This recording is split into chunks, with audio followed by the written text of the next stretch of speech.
আমার আমানত আজকে 17 বছর এত কিছু হওয়ার পরও একবারও মনে হয় নাই যে এইসব বাদ দিয়ে আমেরিকা চলে যায়, ওখানে সিটিজেনরা শান্তিতে থাকে।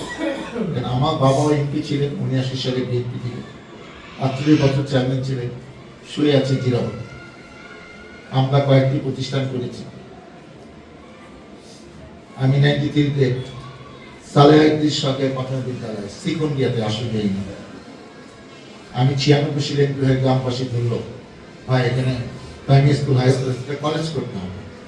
আব্বা আমি কি কলেজ করলাম, জিরাবত কলেজ, এমপিও ভুক্ত কলেজ, 500 স্টুডেন্ট সেখানে আছে। তারপরে 2003 সালে একটি ল কলেজ করলাম, সরকারি অনুমোদন প্রাপ্ত জাতীয় বিশ্ববিদ্যালয় সাভারে, জামাই ল কলেজ। 2006 সালে আপনার নামে একটি স্কুল করলাম, ইয়াকুই নামে নিশ্চিন্তপুর, জামাই উচ্চ বিদ্যালয়, একটি প্রাইমারি স্কুল, একটি হাই স্কুল, একটি কলেজ, একটি ল কলেজ। এক জীবনে আমি মনে করি আমার জন্য যথেষ্ট। আমি নিজেকে একজন শিক্ষা বান্ধব মানুষ মনে করি, নেতা মনে করি, এবং রাজনীতি করার আগে এবং পাশাপাশি এই কাজগুলো আমি করেছি মানুষের আস্থা অর্জন করার জন্য। আমি ব্যক্তিগত জীবনে ক্যাডেট কলেজে পড়াশোনা করেছি। আগে এটা মোমেন শাহী নাম ছিল, পরে মির্জাপুরে। 80 সালে ইন্টারমিডিয়েট পাস করে আমি ময়মনসিংহ মেডিকেল থেকে 87 সালে MBBS, bachelor of medicine, bachelor of surgery, যেটা মেডিকেল সায়েন্সের বেসিক ডিগ্রি পাস করে 1 বছর ইন্টার্নি করে 10 বিসিএস পাস করে আমি 5 বছর সরকারি চাকরি করেছি। লাস্ট পোস্টিং ছিল Savar health complex medical officer হিসাবে। 96 সালে জানুয়ারি মাসে চাকরি ছাড়তে বাধ্য হলাম, কারণ সরকারি নিয়ম হলো সংসদ নির্বাচনে অংশগ্রহণ করতে হলে সরকারি চাকরি করা যাবে না। স্বেচ্ছায় লিখে নিয়ে 96 আমি মনোনয়ন চাই এবং আমাকে দল মনোনয়ন দেয় এই দেশনেত্রী বেগম খালেদা জিয়া, যিনি 30 ডিসেম্বর মারা গেছেন। তারপর 2001 সালে আবার মনোনয়ন চাইলেন, আবার আমাকে দেওয়া হলো। 2008 সালে নির্বাচন আমি করেছি বিএনপি থেকে, 2018 সালে নির্বাচন করেছি। এটি আমার 5ম বারের মতো নির্বাচন। 5th টাইম আমি ধানের শেষ মার্কা পেলাম এই আগামী শাসনে। এটি সবচেয়ে বড় আসন, 7.5 লাখ ভোটার। সংবিধান অনুযায়ী 3 লাখ প্লাস মাইন হলেই একটি নির্বাচনী এলাকা হয়। এটা কিন্তু ডাবলেরও বেশি, 2.5, যেখানে অনেক সরকারি প্রতিষ্ঠান, অনেক 5-7টা, 2টা পাবলিক, একটি পাবলিক বিশ্ববিদ্যালয় সহ 5-6টা প্রাইভেট ইউনিভার্সিটি আছে, অনেক গার্মেন্টস ব্যবসা প্রতিষ্ঠান। এখানে একটি গুরুত্বপূর্ণ জায়গা আপনাদের তো হিসাব নিকাশ করে ভোটটা দিতে হবে, যাকে তাকে দিতে তো হবে। সেই জন্য আমি 93-তে ইয়াকুইনন বিএনপি সভাপতি, আমি 2011 সালে আশুলিয়া থানা বিএনপি সভাপতি, আমি 2016 সাল থেকে 22 সাল ঢাকা জেলা বিএনপি সভাপতির দায়িত্ব পালন করেছি। আমি এখন সহপরিবার কল্যাণ সম্পাদক বিএনপি নির্বাহী কমিটি, এবং সামনে নির্বাচন। আমি বিএনপি উন্নয়নে আপনাদের কাছে এসেছি আজকে একটা প্রজেকশন মিটিং, আমার সম্বন্ধে কিছু কথা বলার জন্য। এবং এই পর্বের শেষের দিকে ওপেন ব্যাপার থাকবে। আপনারা কেউ যদি আমাকে কেউ প্রশ্ন করতে চান যে কোনো ব্যাপারে, আমার ব্যক্তিগত জীবন, একাডেমিক জীবন, রাজনীতি জীবন, আমার ভবিষ্যতে চিন্তা ভাবনা, আপনাদের সেই সুযোগ থাকবে। আমরা চেষ্টা করবো সবকিছু মিলে একটার মধ্যে আমাদের তাদের এই অনুষ্ঠানটা শেষ করতে পারে। এইগুলো মানে মোট কথা। আর যেহেতু বললাম যে আপনাদের এখানে দেখেছি অতীত কমিউনিটি কিন্ডারগার্টেনের টিচারকে ডাকা হয়েছে, আমার জানা নেই, আমিও ডাকিনি, কোনো দলও ডাকা প্রয়োজন মনে করিনি। এখন কিন্তু আমি প্রত্যেক ইউনিয়নে প্রোগ্রামটা করছি আপনাদের। এবং মসজিদে ইমাম মুয়াজ্জিন তারাও একটা সোসাইটি মেনটেন করে, তাদেরও অনেক ফলোয়ার আছে, তাদের সাথেও আমার মত বিনিময় করছি। এমনি তো আমি এলাকাবাসীর সাথে করি, সেটা অন্য কথা। কিন্তু আপনারা তো সাধারণত নর্মাল একটা জনসভায় যেতে পারেন না, আপনার একটা সম্মান আছে, আপনি গিয়ে দাঁড়িয়ে থাকবেন, কতক্ষণ দাঁড়িয়ে থাকবেন। এই মহিলারা যে একটা জায়গায় যাওয়ার মতো পরিবেশটাকে থাকে, আমার কথা কোথায় শুনবেন? সেই জন্য যে কিছু কথা বলা দরকার, কিছু কথা জানা দরকার, সেই জন্য আজকে আয়োজন।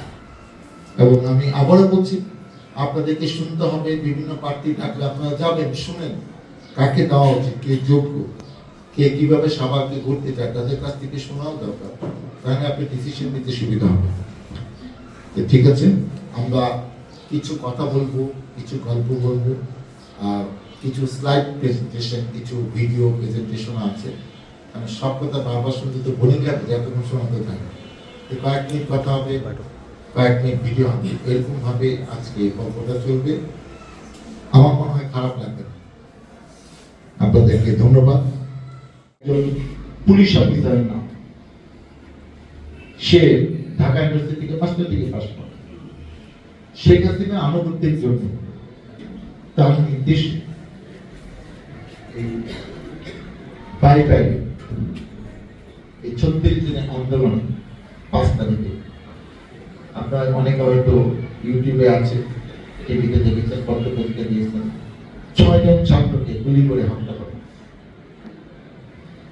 তারপর তার মাথায় ঢুকে যে লাশ গুম করার জন্য এই লাশকে একটা ভ্যান গাড়িতে তুলে সংগ্রাম করে, তারপর ওখানে পেট্রোল ঢেলে, সে একজন মুসলমান, এটা সবাই মুসলমান এবং বিশ্বাস করে আমাদের কাছে ভিডিও আছে, যখন আগুন জ্বালায় দিচ্ছে তখনও একটা ছেলে বেঁচে আছে, তার হাত পা নাড়াচাড়া করে। আপনি 6 জনকে আপনি জ্বালিয়ে দিলেন, তারা ছাই হয়ে গেল। আপনি একজন মানুষ, ঢাকা ইউনিভার্সিটি থেকে পাস করছেন, আপনি গৌরব দরকার, আপনি আল্লাহর কাছে কি করবেন? আপনি একসময় মারা যেতে হবে না? আপনি কি প্রমোশন চান? এই শিক্ষার কি মূল্য আছে? সেই জন্য বলি, শিক্ষিত হইলে আপনি মানুষ হলেন। ভূপেন হাজারিকা একটা খুব জনপ্রিয় বহুল প্রচারিত একটি গান আছে, গানটা কে লিখেছে মনে নাই, উনি ঈশ্বর করেছেন, উনি গেয়েছেন, মানুষ মানুষের জন্য, জীবন জীবনের জন্য একটু সমানুভূতি কি মানুষ পেতে পারে না। গানের শেষের দিকে কয়েকটি লাইন, এটা খুবই ইম্পর্টেন্ট। মানুষ যদি সে না হয় মানুষ, দানব কখনো হয় না মানুষ। যদি দানব কখনো বা হয় মানুষ, লজ্জাকে তুমি পাবে না ও বন্ধু।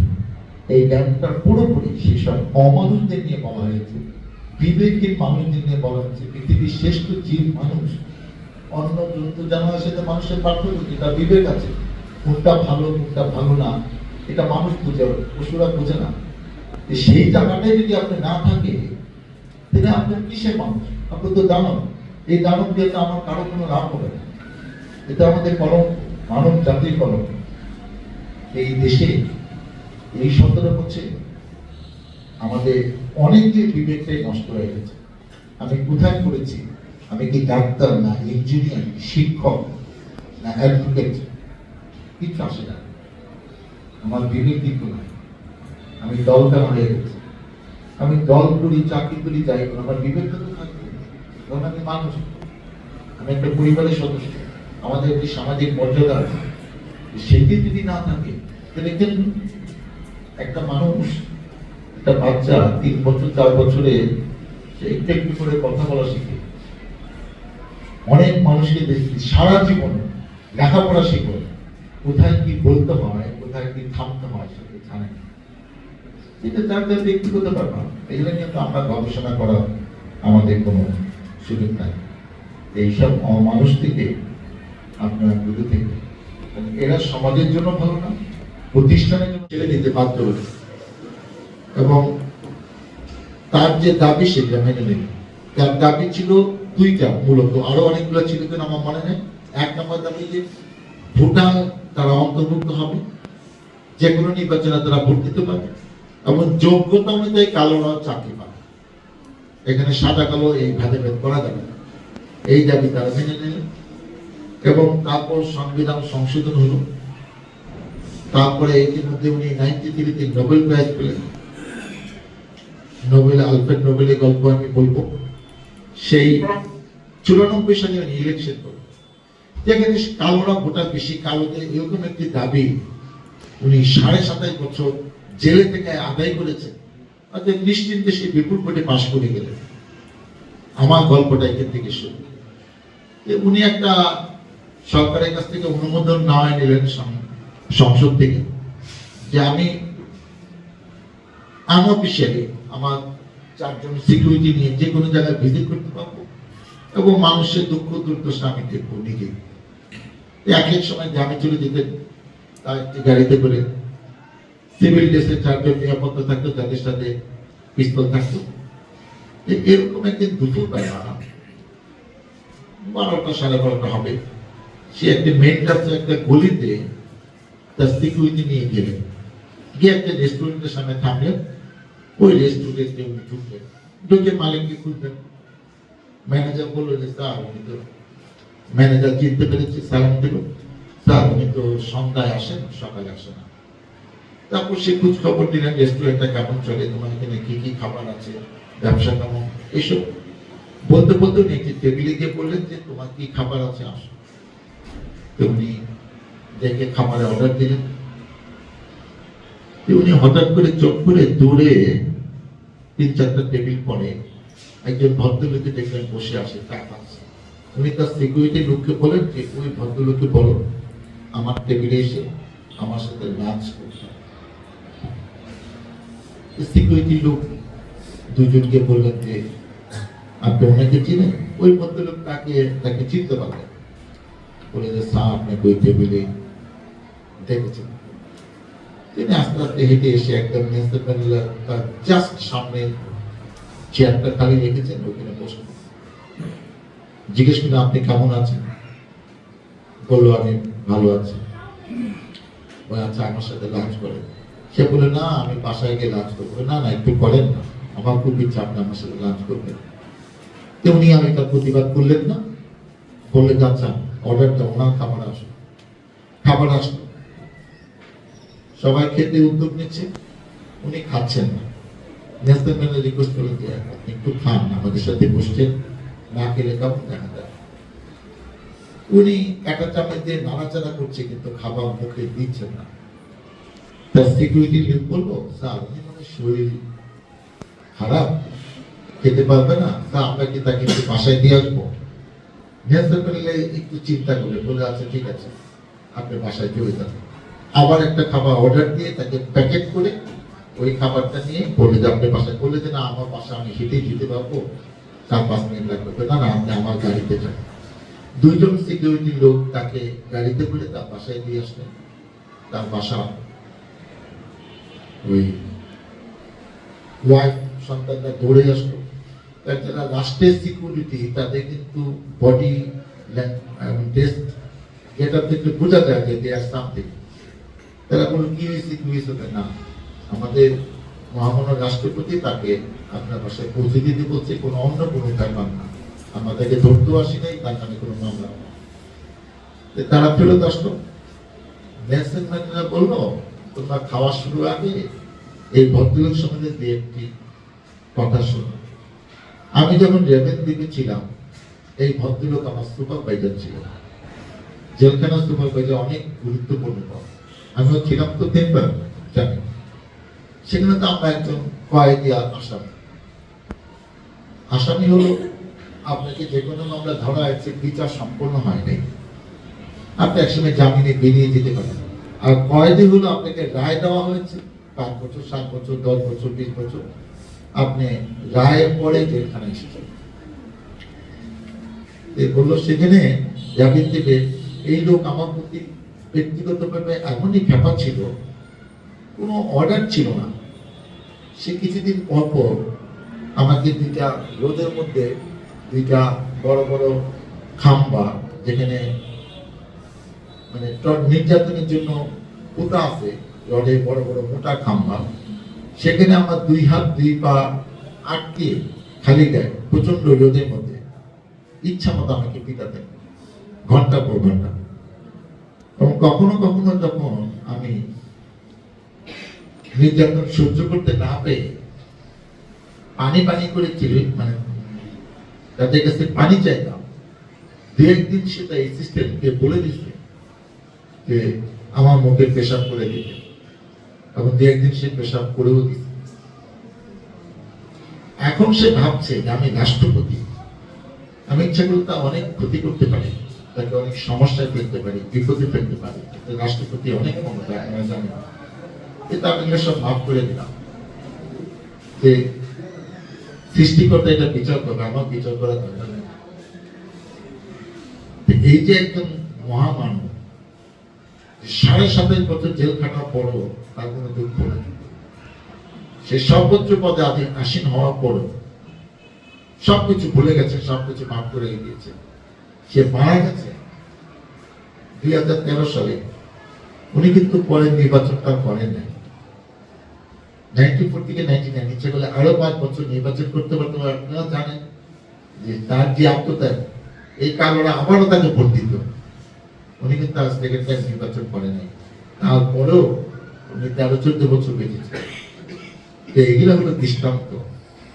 এইসব নেতাদের কথা আমরা এই কারণে এইসব গল্প বলি, তাদের কাছ থেকে আমরা শেখার চেষ্টা করি যে এদের মতো যদি আমরা বলতে পারতাম তাহলে মানুষের জন্য হয়তো কিছু করতে পারতাম। আমার একটা বক্তৃতা আছে, তারা নোবেল নাম হওয়াতে মনে করছে ইতিমধ্যে আলফ্রেডের নাম। অনেক পত্রিকা তার সম্বন্ধে অনেক উল্টাপাল্টা লেখা হলো। কারণ এই ডিনামাইট বিভিন্ন দেশের যুদ্ধের সময় অনেক মানুষ মারার ক্ষেত্রে এটা বিরাট ভূমিকা রাখছে, যুদ্ধ জয়, দেশ দখলে। তা বন্ধু বান্ধব বা কয়েকদিন পরে সেই সব পত্রিকার কাটিং নিয়ে তাকে কাছে আসলেন যে দোস্ত, তুমি কি আবিষ্কার করছো, সারা পৃথিবী তোমাকে ধিক্কার দিচ্ছে, এমন কিছু করো যাতে সারা পৃথিবী তোমাকে স্মরণ করে। আলফ্রেড নোবেল কয়েক বছর ভাবলেন, ভেবে যে তার মেনেছিলেন তার সমস্ত কিছু 1895 সালে 94% টোটাল ইনকামে 1000 কোটি টাকা, 94% সে সমস্ত ইনকাম সে একটা ট্রাস্টের মাধ্যমে দান করে গেলেন। ট্রাস্টের মধ্যে লেখা হইল যে আমি মারা যাওয়ার 5 বছর পরের থেকে এই 5টা বিষয়ের উপর নোবেল পুরস্কার শুরু হবে আমার নামে। কি কি বিষয়? Physics, chemistry, medical science, literature এবং শান্তি। এবং 1968 সালে ইকোনমিক্স পরে প্রবর্তিত হয়েছে, এখন 6টি। উনি মারা গেলেন 96-এ। 1901 সাল থেকে নোবেল পুরস্কার কিন্তু শুরু হলো। পৃথিবীর মধ্যে সবচেয়ে সম্মানজনক একটা গোল্ড মেডেল এবং একটি সার্টিফিকেট, এবং এক একটি নোবেল পুরস্কারের বর্তমান ভ্যালুয়েশন 13.5 কোটি টাকা, 13,46 লক্ষ টাকা বাংলাদেশি টাকা। এবং ওদের যে টাকা সম্পদ রেখে গেছে সেইটার থেকে ইন্টারেস্ট দিয়ে কিন্তু ব্যাংকের ইন্টারেস্টে টাকাটা এমন জায়গায় কাটায় যেখানে লস হয় না, সেই ইন্টারেস্টে তো মানুষজনকে দেখেন। আজকে ওই ঘটনা না ঘটলে আজকে আলফ্রেড নোবেল কিন্তু এই পুরস্কার প্রবর্তন করতে না। মানে মানুষের জীবনে একটা ঘটনা কিন্তু মানুষকে কত পরিবর্তিত করে তার শ্রেষ্ঠ উদাহরণ কিন্তু আলফ্রেড নোবেল। আমার এটা তো ওই যে ওই বক্তৃতাটা পাকিস্তানের রেজাল্টও এরকম খামে বলে দিল যে তোমার আব্বু আম্মুর কাছে এটি দিয়ে দাও। সে তাড়াতাড়ি এসে বাবা মাকে বাসায় এসে মাকে পেলেন, মা হাতে খামটা দিলেন, দিয়ে সে পাশে পাশে খেলতে চলে গেল। মা চিঠিটা নিয়ে তখনও বসে আছে, হয়তো আধা ঘন্টা পরে সে আবার আসলো, মা আমার রেজাল্ট কি? মা চিঠিটা পড়ে শোনাচ্ছে সন্তানকে, আপনার সন্তান খুবই মেধাবী, সে সকল বিষয়ে হাইয়েস্ট নাম্বার পেয়েছে। আপনার সন্তানকে পড়ানোর মতো যথেষ্ট ভালো শিক্ষক এই প্রতিষ্ঠানে নেই। আপনি আপনার সন্তানকে, টমাস আলভা এডিসনকে একটি ভালো স্কুলে ভর্তির ব্যবস্থা করে দেবেন। আপনার ছেলের জন্য শুভকামনা। সে খুবই খুশি হলেন, এতটা ভালো রেজাল্ট তার করার কথা ছিল না। সে আবার তার বন্ধু বান্ধবদের বলতে চলে গেলেন তার এই রেজাল্টের গল্প। তারপরে মা তাকে কিছুদিন নিজে পড়ালেন, তারপর আরো একটি স্কুলে ভর্তি করলেন, তারপর আরো একটি স্কুলে হাঁটি হাঁটি পা পা করে লেখাপড়া শেষ করলেন। ইতিমধ্যে তার মা মারা গেছে। তারপরে উনি একটি নতুন বাড়ি কিনলেন, এই পদ্ধতিতে আবিষ্কার করে সে অনেক টাকা মালিক, একটা সুন্দর বাড়ি কিনলেন। সেই বাড়িতে উনি তার পুরানো কিছু, আমরা নতুন বাড়ি কিনলে কিন্তু কিছু জিনিস আমরা নিয়ে যাই, সব জিনিস কিনতে নেই না, কিছু ফেলে দেয়, কিছু জিনিস মূল্যবান গুরুত্বপূর্ণ এগুলো দেখে দেখে নিয়ে যায়, বাছাই টাছাই করে। উনি পুরান বাসার থেকে কিছু জিনিস নেওয়ার জন্য এসছেন। আলমারিতে সেই চিঠিটা, যদি স্কুলে সিরিয়াল দেওয়া, নাম দেওয়া, সেই চিঠিটা উনি পেলেন। খুব খুশি মনে আবার চিঠিটা পড়তে শুরু করলেন, যে এই চিঠিটা জীবন বদলে দিয়েছিল। ওই চিঠিটা উনি পড়ছেন, চোখ দিয়ে টপ টপ করে পানি পড়তেছে। উনি কয়েক মিনিট পরে চোখ মুছলেন।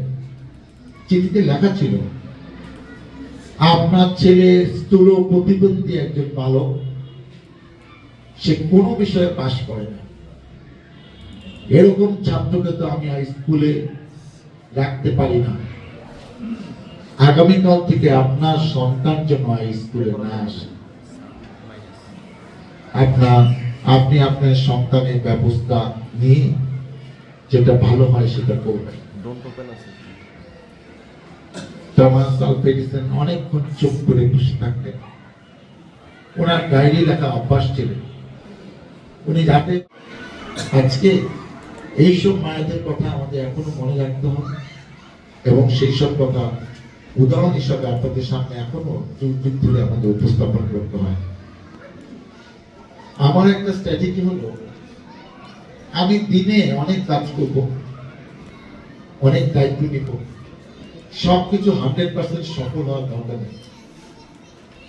আমাকে এগিয়ে যেতে হবে, পিছের দিকে তাকানোর দরকার নেই। আবার আমি যখন যা করবো কোয়ালিটিটা, আমি একজনের সাথে 5 মিনিট কথা বলছি, কিন্তু সে মনে করবে সে আন্তরিক ভাবে কথা বলছে, এবং 5 মিনিটই যথেষ্ট। আমি ক্যাডেট কলেজে, মেডিকেল কলেজে খেলাধুলা একটু ভালো ছিল, এমন কোনো খেলাধুলা নেই যে আমি ভালো পারতাম না। ফুটবল বলবো, বাস্তব সব কলেজ টিমে খেলেছি, মেডিকেল এবং। তো ওইখান থেকে একটা জিনিস আমি শিখেছি, জীবন হলো একটা প্রতিযোগিতা। আপনি পড়াশোনা শেষ করবেন, তারপর এক জায়গায় চাকরি করবেন, সেখানেও আপনি কিন্তু পড়াশোনা প্রতিযোগিতার মাধ্যমে আপনার ভালো রেজাল্ট করতে হবে। চাকরি করতে যাবেন, ইন্টারভিউ মাধ্যমে যোগ্যতার ভিত্তিতে আপনার করতে হবে। অনেক জায়গায় প্রমোশন হবে, সেখানে যোগ্যতার ভিত্তিতে। ব্যবসা করবেন, সেখানে যোগ্যতার ভিত্তিতে, প্রতিযোগিতার মাধ্যমে আপনার ব্যবসার দিকে থাকতে হবে। সব জায়গায় প্রতিযোগিতা, অতএব সব কিছুতে আপনি জিততে দরকার নেই। আপনি 70% 80% প্রতিযোগিতা পারফরমেন্সে আপনি ভালো করলে আপনি সাকসেসফুল মানুষ।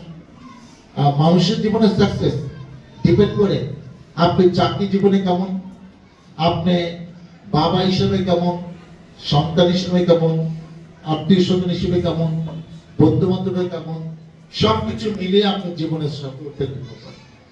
অতএব সবকিছুতে আপনি 100 নম্বর পাওয়ার দরকার নেই, 70-80 পেলে অনেক বেশি। অতএব কোন একটা কিছুর জন্য মন খারাপ করলে হবে না, যেটা আমার ভাগ্যে নাই, আমি খুব সহজে এটা ভুলে যেতে পারি। এক খেলা জিতলাম, আর খেলা হারলাম, আর খেলা জিতলাম, হারলাম। স্পোর্টসম্যান স্পিরিটটা কিন্তু জীবনের জন্য খুব ইম্পর্টেন্ট।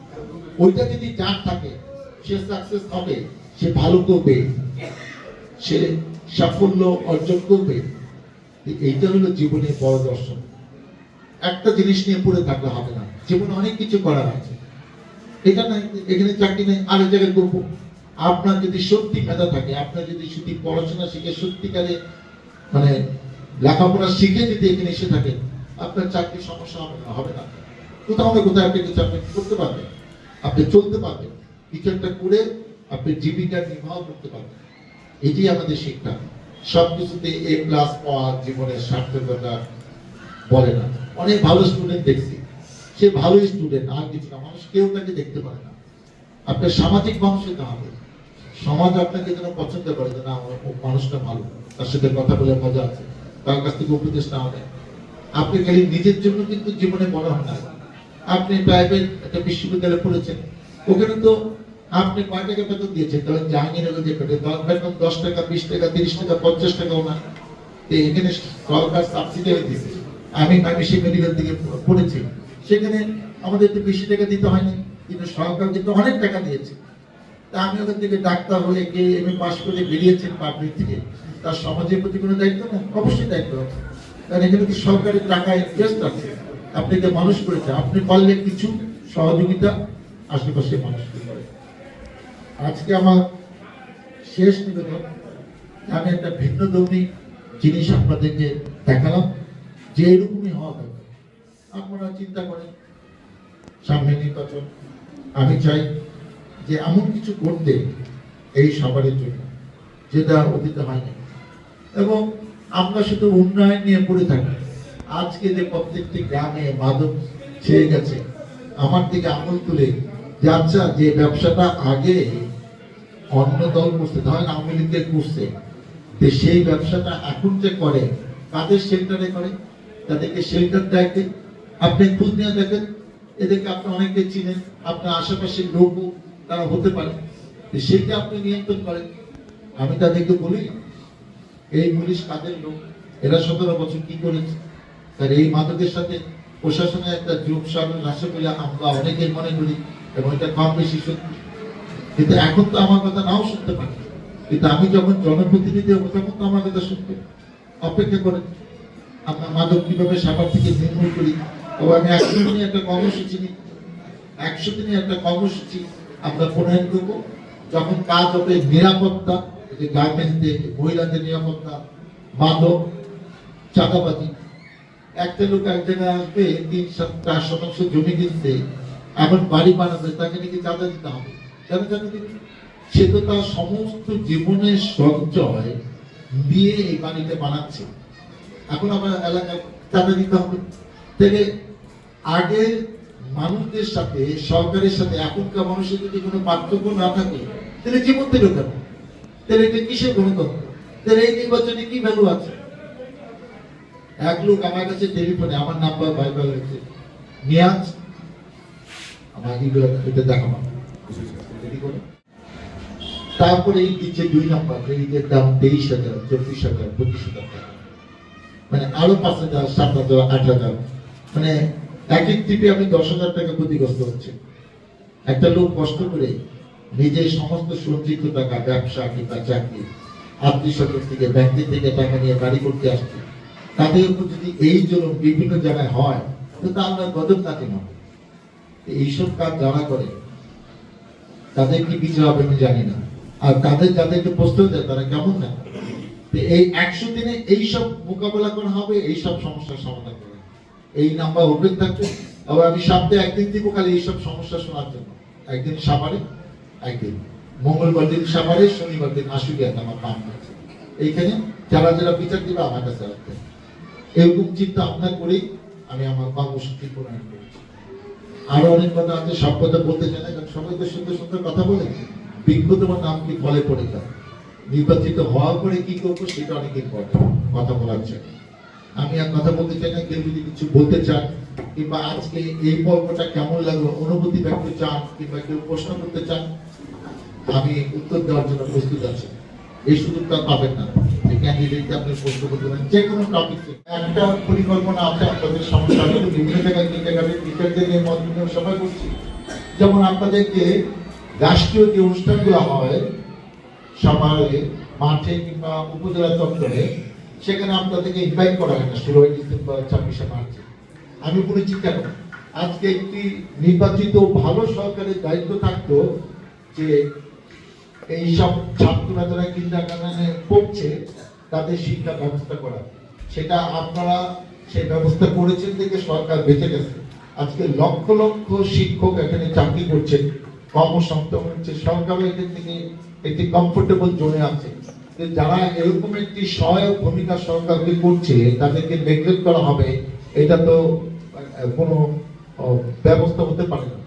আমি সেইটার ব্যাপারে আন্তরিক যে না, কিন্ডারগার্টেনকে আলাদাভাবে ঠিক করা হোক কিংবা না হোক, তাদেরকে সেই অনুষ্ঠানে আমন্ত্রণ জানানো হবে।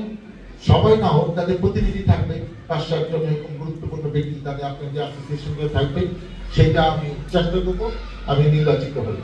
আর আপনারা যেটা বলতে চান শিক্ষকদের বেতন, বিএনপি গভর্নমেন্টের সময় এই কিন্ডারগার্টেনের একটা কমিটি হয়েছিল, সেই কমিটিতে আমি ছিলাম। তখন কিন্তু আপনার বই পেতেন না, বই কিন্তু তারপরে শুরু হয়েছে সেইটা আন্দোলনের ফসল হিসাবে। কামাল সিদ্দিকী মুখ্য সচিব ছিলেন, উনি বললেন কিন্ডারগার্টেন বাংলাদেশের মতো এই তালিকা আমাদের কাছে নাই। তারপর অনেক কষ্টে তালিকা দেওয়া হলো, যে তখন বললো যে এরা তো সলভেন্ট, এদেরকে কেন বই দেওয়া হবে? অনেক কিন্ডারগার্টেনে তো এরা এখান থেকে অনেক টাকা উপার্জন হয়, সেটা তো আমরা দিব না। আলটিমেটলি কিন্তু আপনারা সবাই বই পাচ্ছেন। এখন আপনাদের বেতনের কথা বলে, এই দায়িত্ব আমরা নিতে পারবো না। এমপিও মুক্ত প্রতিষ্ঠান আপনাদের মধ্যে বেসিক পার্থক্য জানেন, ওই সব এমপিও মুক্ত প্রতিষ্ঠান কোনোদিন ইও জিন্দিগিতে বন্ধ হবে। কেন বন্ধ হবে না? কারণ আমরা যে স্কুল করেছি, যে আমি কলেজ করেছি 12 বিঘা জমি দিয়েছি, হাই স্কুল করেছি 4 বিঘা জমি দিয়েছি, আপনার কি কিন্ডারগার্টেনের নামে জমি আছে? আপনি এটা ব্যক্তিগত মালিকানা দিন। আপনি কালকে ফাইন ওয়ার্ডিং, আপনি আমেরিকা ইমিগ্রেন্ট হলেন, আপনি 1 মাস পরে কিন্ডারগার্টেন বন্ধ করে চলে যাবেন। এই ছাত্ররা কোথায় যাবে? এটাই দায়িত্ব কার? সরকার এটা নিয়ে কিন্তু মানে কি ডিসিশন নেবে, সরকার কিন্তু এরকম রিস্ক নিতে পারবে না। এই ছাত্রদের ইচ্ছা করে তো অন্য জায়গায় প্রোভাইড করতে পারবে না। এই শিক্ষকদের কি করবে? আপনি মালিক, আপনি কিন্ডারগার্টেন বন্ধ করে চলে গেলেন জামিনে জানাবো বলে, আপনাদের সমস্যা আছে। আর এগুলোর ব্যাপারে আপনারা যৌক্তিক দাবি করতে হলে আপনাদের অর্গানাইজ হয়ে পুরো বাংলাদেশ ইউনাইটেড হয়ে দাবি করতে হবে। শুধু সাভার থেকে দাবি তুলে দিতে হবে যে আপনারা সরকারের কাছে কি সুযোগ সুবিধা চান, কতটুকু চান, ইউনাইটেড হয়ে একটা প্ল্যাটফর্ম থেকে দাবিটা করুন। বিএনপি গভর্নমেন্ট একটা শিক্ষা বান্ধব সরকার, অবশ্যই আপনাদের যৌক্তিক দাবি হলে সেটা বিবেচনা করবে বলে আমি বিশ্বাস করি। অতএব এটা কোনো একটা ব্যক্তিগত সুযোগ সুবিধা শুধু সামরিক একটা কিন্ডারগার্টেন পেলে তো হবে না, এটা বাংলাদেশের জন্য প্রযোজ্য হবে এবং অর্গানাইজ ভাবে করে আমাকে আপনাদের